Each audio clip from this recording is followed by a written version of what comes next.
Welcome to This Week in South Carolina. I'm Gavin Jackson. The 2023 Atlantic hurricane season began on June 1st, and NOAA is predicting near normal hurricane activity with a range of 12 to 17 named storms. South Carolina Emergency Management Director Kim Stenson joins us to talk about how to prepare for the season. But first, USC Geography Professor Kirstin Dow discusses the effects of global warming and hurricanes and its effect on South Carolina. Professor Kirstin Dow, thank you for joining us. Happy to be here. Thanks for having me. I'm glad to talk to you about hurricane season and climate. Keep the conversation going. Definitely, and that's exactly where we are right now. Hurricane season is here, it's underway, and NOAA is forecasting a near normal season with an El Nino set to develop this summer, though it's likely to be offset by rising water temperatures in the Atlantic. So how do you see climate change affecting this forecast? How do you see, what have we been seeing as a result of warming in our climate? So it's hard to say what's going to happen with El Nino. That makes it really complicated, but the general trend, and that's what climate's about, is that the oceans have been absorbing the majority of the heat that's been increasing the Earth's atmosphere, and the ocean temperatures are warming significantly. And that sets up the conditions for greater evaporation. It sets up the conditions for more wetter hurricanes and potentially more frequent ones. So. Yeah, Dr. Dow, we're talking about 12 to 17 total named storms.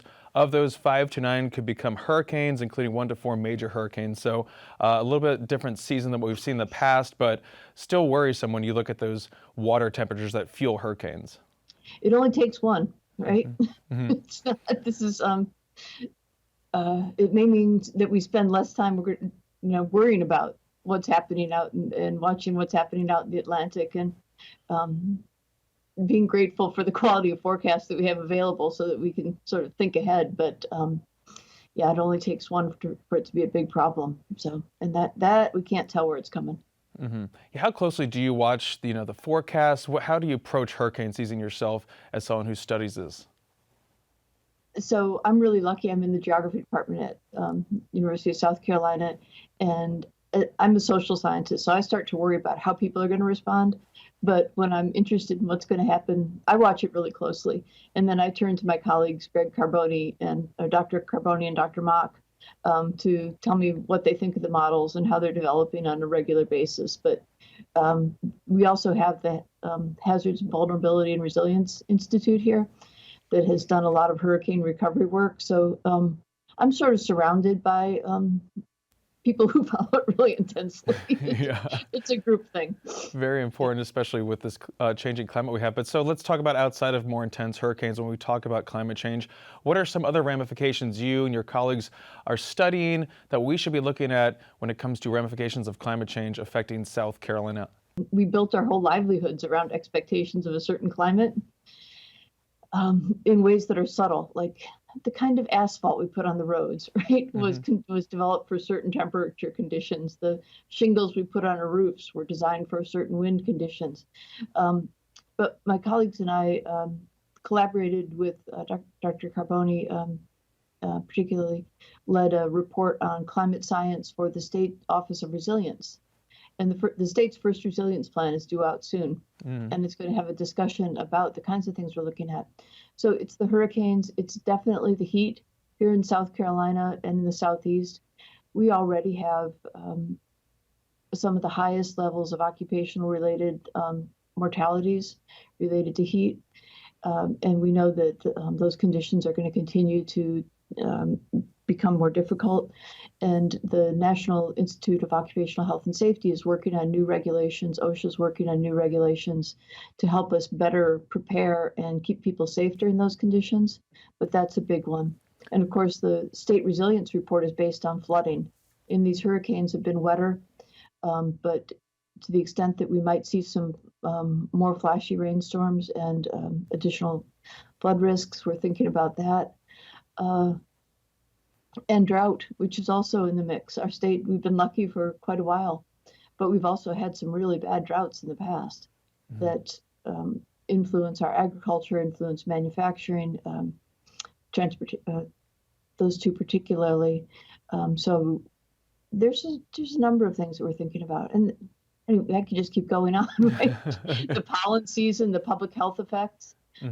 mental health effects of disasters and disaster recovery.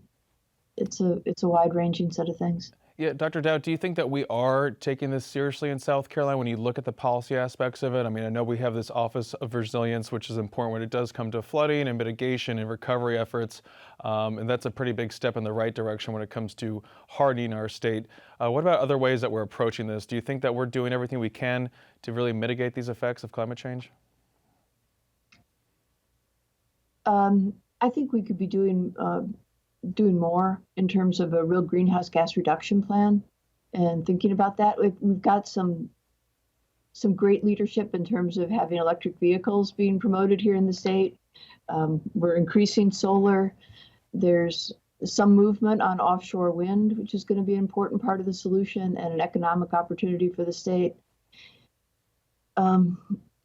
Overall, though, I checked on where we are in the United States, and we made a commitment to the international community as a part of the UN Framework Convention on Climate Change to reduce overall U.S. emissions by 50 to 52% by 2030, which is a lot.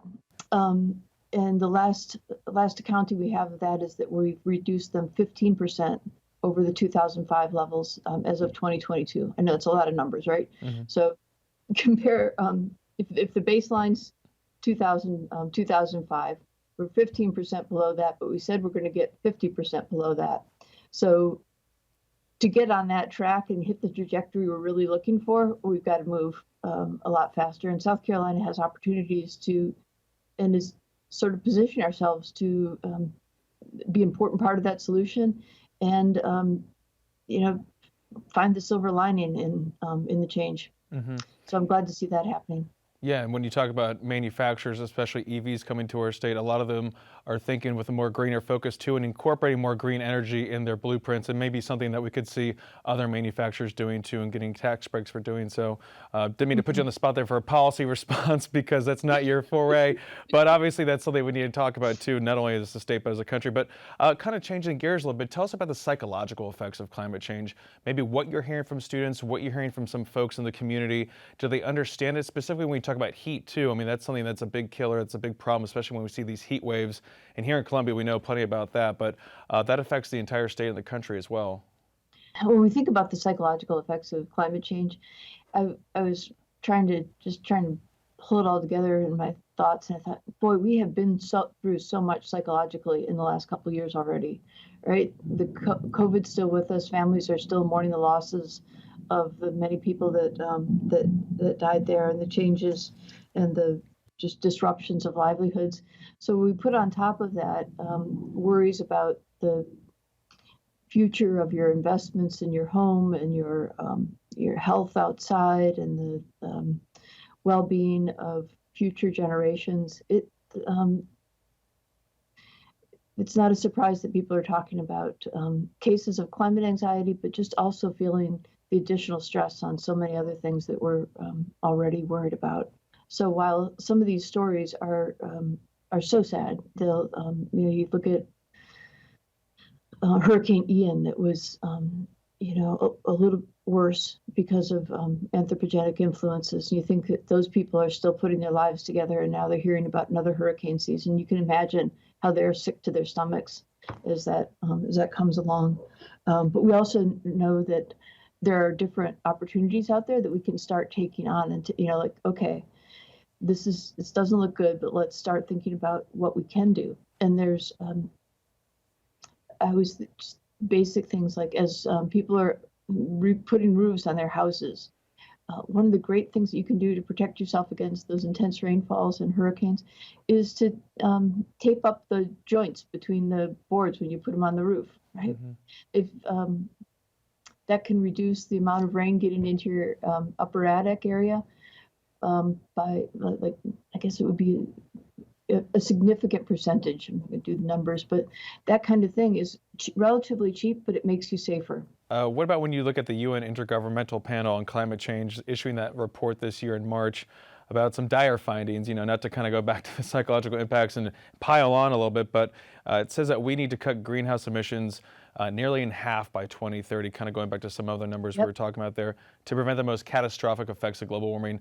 Not that, if we get to that 2 degrees Celsius, 1.5 degrees Celsius, that things are beyond repair, but it's something to note that every time we go up, a tenth of a degree, it really has major ramifications worldwide.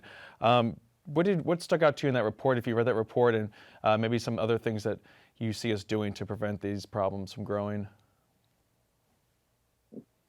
The report is clearer and clearer on the level of threats. One of the things that stands out to me as I look at it, thinking about it like as a social scientist, is what it means for supply chains. You say, well, what's happening here? The weather's changing. It's already hot. We know some things about that, but we're more and more dependent on people and places around the world to keep things flowing here, right? We've got an important port. We do a lot of export business. We rely on imports to build so much in our manufacturing.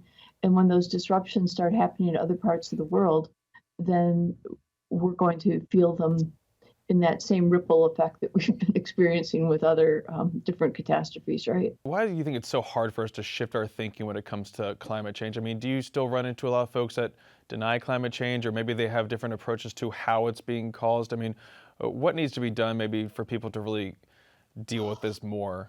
Lots of people are trying to understand how we cope with something so big, right?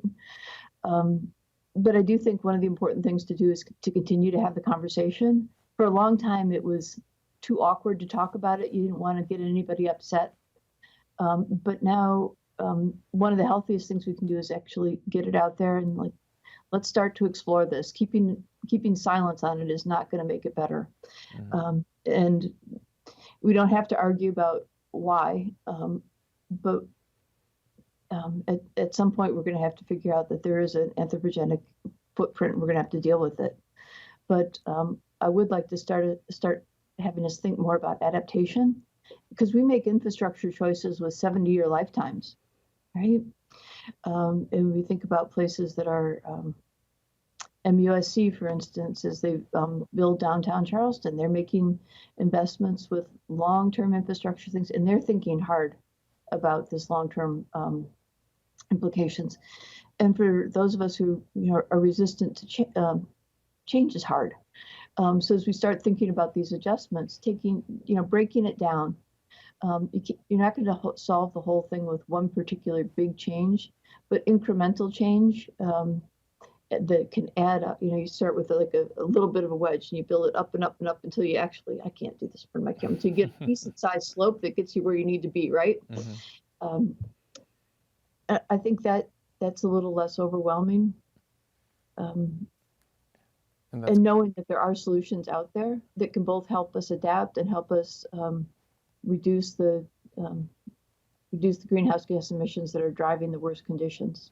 Yeah, and its future's still bright too in terms of technological advancements that we can look forward to that hopefully can help us out too. So thank you to Dr. Kirstin Dow. She's a Carolina Trustees Professor in the Department of Geography at the University of South Carolina. Thank you. Thank you. Kim Stenson is the director of the South Carolina Emergency Management Division, and he's here to talk to us about hurricane season. Director Stenson, thanks for coming back. Hey, no problem. Glad to do it. So, Kim, the 2023 Atlantic hurricane season is officially underway. We know that now. Last year, the big storm we saw was Hurricane Ian. It really hit Florida hard. It made landfall in Georgetown, South Carolina as a Category 1 storm. So tell us again now what you're seeing with this new national forecast for the hurricane season of 2023. It's supposed to be near normal, which is a nice change from that above normal seasons we've been seeing. So what do you guys look at when you see that forecast coming out from NOAA? Well, we really don't look at it in terms of our response capability, and you've seen it in the past. You can have just one hurricane along the East Coast, and it could be in South Carolina, and it could be catastrophic. And we've seen that happen before up and down the East Coast there. So it's interesting from the standpoint of we might see how we might be busy during a certain year or not busy, but really, it does not change any of our preparation at all because it only takes one hurricane. And Director Stenson, tell us about that preparation. What goes into preparing for the hurricane season, which kicked off June 1st, goes through November? How prepared is the state? What do you guys look to do? Is there anything changed this year? All right. Well, in terms of our normal preparations, we look at it really from two perspectives. One is from an internal perspective with state agencies and EMD, and the other is an external perspective in terms of getting the message out. So, in terms of our preparation here, is that we've updated, as we do every year, our South Carolina Emergency Operations Plan, which basically outlines how we'll operate in any response. But we do it in advance of hurricane season every year. And it's an all hazards plan. And it's just 90% of what you do in every event is going to be the same. We're going to have probably some sort of evacuation, some sort of sheltering, law enforcement, medical support, and that sort of thing. So emergency operations plan basically outlines all that, but it tends to be generally very general. Mm-hmm. I guess I used general many times in there. But the second piece of it is the hazard specific plans that we have. And one of them is the hurricane plan. And that's just been updated this year because that 90% for the state emergency operations plan handles about 90% of what we're going to do. But what about the 10%? And then that's the hurricane plan in this particular instance. So we've updated that. In terms of validation, generally we were validated last year with Hurricane Ian. We've had a number of hurricane events in the past, and our plans have stood up pretty well. We also have, in terms of the validation, we do exercises.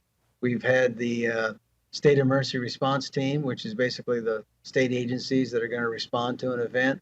We had a hurricane tabletop earlier this year, and then that was followed by last month, we had the governor's hurricane tabletop, where we had the governor and state agency heads basically briefing the governor on their actions that they're going to take during the different phases that we'd have to go through.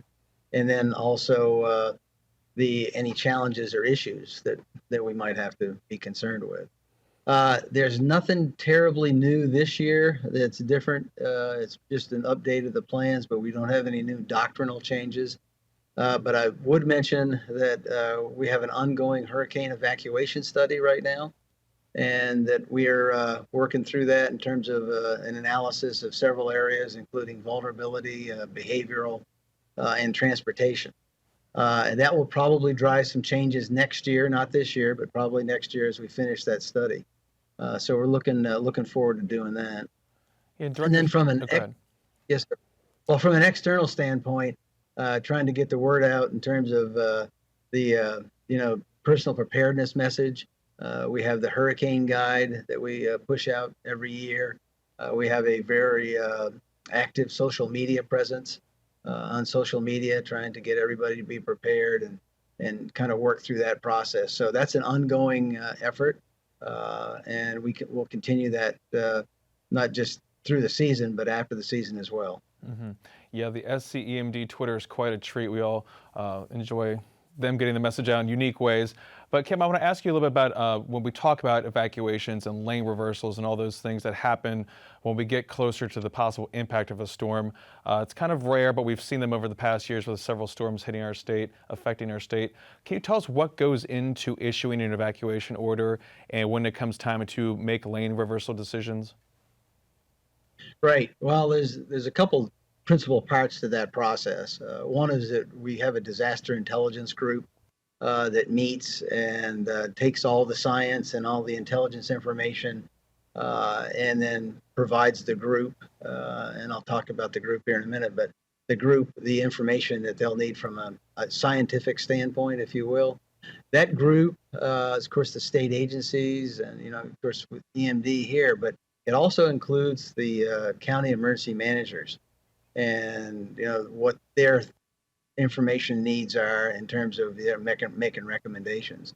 So collectively, we'll all get that information, and then we will meet on a regular basis, the state emergency response team, those state agencies involved in evacuation, and then with the county leadership, and jointly, hopefully get to some level of consensus, and we have in the past without too much of a problem, and then make a recommendation to the governor. So it's a group effort based on science, the best information we have, and then we make a recommendation to Governor McMaster. Mm-hmm. And you said there could be some studying doing this year, looking at how that all gets done too. But what have we learned maybe when we look at past evacuation orders and we look at past lane reversals? Everything seems to kind of run pretty smoothly from what I recall in the past. But when it comes to evacuation orders, not everyone always heeds them. Some people want to write it out because they aren't mandatory, correct? No, we bill them as evacuation, but it is essentially, in my opinion, some people disagree with it. It's a governor's directive mandatory evacuation, but we've kind of gone away from that mandatory evacuation terminology, and we just call it evacuation. But it is an order from the governor. So how have we changed over these years? We've seen all these storms come and hit our state. We've had a lot of economic impact and loss as a result. What about, have we gotten any better in your opinion? Have we invested to harden our state from these storms, specifically these hurricanes, over these years? Well, I think definitely there's been some mitigation efforts that's ongoing, not just in the along the coast, but throughout South Carolina. One of the big threats that we have is certainly the inland flooding threat.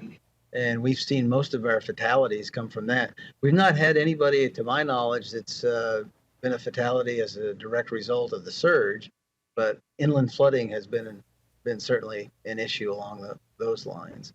Mm-hmm. But our baseline plans have not changed a whole lot. We do think that there'll be, with this hurricane evacuation study, that there'll be some redefined evacuation areas.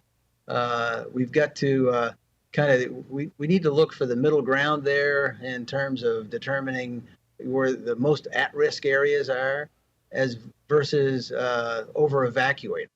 And if you over-evacuate and people don't have to evacuate, but they did, then you run into the compliance issue. So we need to be more flexible in that. So we're trying to look at maybe redefining some of those areas. And I think next year we'll find that there will be some more flexibility in those evacuation areas. So I think that's one thing that we've learned over the last several years. Mm-hmm. And now what about some tips for folks to prepare for hurricane season? What should they be doing now? There's no active threat against the state at this point, so probably a good time to start preparing and thinking about this. What should folks be doing? Well, the first thing that we would recommend is everybody go to our website at SCEMD.org, and it's got a wealth of information discussing preparatory actions that we recommend everybody take heed of and do. And it's, again, not just hurricanes, but it's pretty much, all hazards on that end, but certainly looking at that. We also have our hurricane guide, which goes into great specifics in terms of what you can do before, during, and after a hurricane event. We have an online version of that at hurricane.sc. That's hurricane.sc. And it's basically a little bit more interactive, and it's not in a paper format, it's digital.